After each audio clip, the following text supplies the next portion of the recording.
আজকে আমি হাজির হয়েছি আপনাদের মাঝে নতুন একটি ভিডিও নিয়ে, গ্রাম বাংলার প্রাকৃতিক দৃশ্য দেখার জন্য।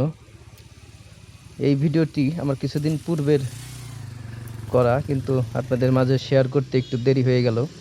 বর্ষার পানি ফসলি জমি থেকে নেমে যাওয়ার পরবর্তী সময় এই ভিডিওটি করা। দেখুন, আমি একটি ব্রিজের উপর দাঁড়িয়ে আছি। বিশাল রাস্তার দুই পাশে ফসলি মাঠ। এই ফসলি মাঠের মাঝখান দিয়ে আঁকাবাঁকা বয়ে গেছে এই রাস্তাটি। এক সময় এই পুরা দুই পাশের ফসলি মাঠ একত্র ছিল, যখন মাঝখান দিয়ে রাস্তা ছিল না, তখন এই ফসলি মাঠটি আরো বড় বিস্তীর্ণ দেখা গেছে। কিন্তু রাস্তার প্রয়োজনের তাগিদে এই ফসলি মাঠের মাঝখান দিয়ে এই আঁকাবাঁকা রাস্তাটি নেওয়া হয়েছে, যার কারণে দুভাগে বিভক্ত হয়ে গেছে এই ফসলি মাঠটি।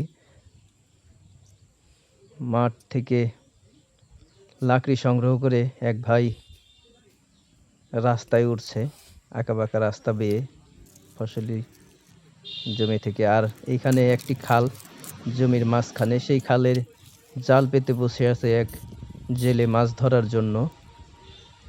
দেখুন ভাইটি কত কষ্ট করে এদিক ওদিকে আঁকাবাঁকা রাস্তা বেয়ে আবার সেই পাকা রাস্তার উপরে উঠছে।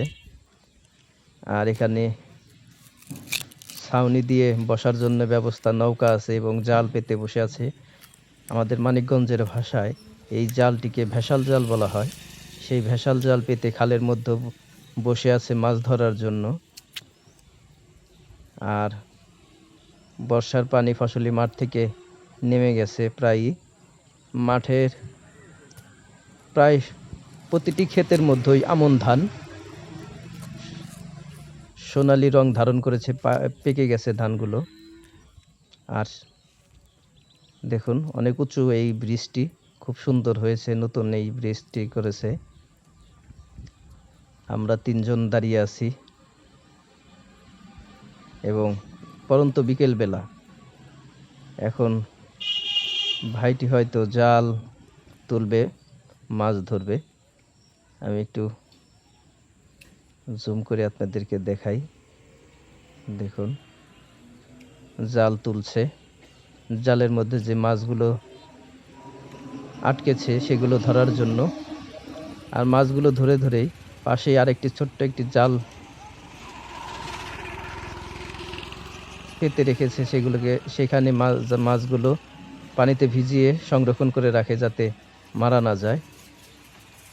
আগামীকাল ভোরে এগুলো মাছের আড়তে বিক্রয় করবে। এখন ঠিক সন্ধ্যার প্রারম্ভিক মুহূর্ত, সূর্য পশ্চিম আকাশে অস্তমিত যায় অবস্থা। সেই মুহূর্তেই এই ভিডিওটি করা আমার। আবারও জালটি পানিতে পেতে রাখলেন, পরবর্তীতে আবার মাছ ধরার জন্য। ধন্যবাদ সকলকে আমার সাথে থেকে ভিডিওটি দেখার জন্য।